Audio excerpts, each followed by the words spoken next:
Bonjour à tous, aujourd'hui je vous parle du dernier film de Ridley Scott, Seul sur Mars. Après ses décevants Robin des Bois, Prometheus, Cartel et surtout après son catastrophique Exodus, Gods and King, Ridley Scott était attendu au tournant par une grande partie des cinéphiles. Heureusement pour lui, son dernier bébé, Seul sur Mars, adapté du roman éponyme d'Andy Weir, tient à peu près la route. Porté par une réalisation classique mais efficace et par un scénario solide basé sur la simple résolution des problèmes du héros coincé seul sur Mars, son nouveau film parvient à capter l'attention du spectateur pendant plus de 2h15. Une réussite pour un réalisateur qui semblait en bout de course.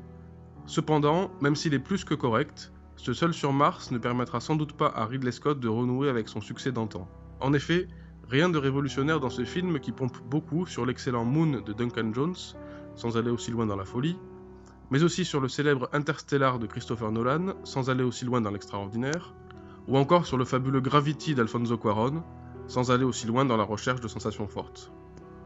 Il aurait certainement été intéressant de se concentrer davantage sur la psychologie du personnage de Watney, interprété par un assez bon Matt Damon, pour faire ressentir la profondeur de la solitude.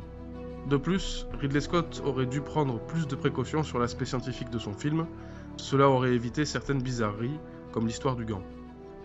Quelques autres défauts, à la louche, la doublure chétive de Damon, bien trop visible, le ridicule générique de fin et l'absence de BO digne de ce nom.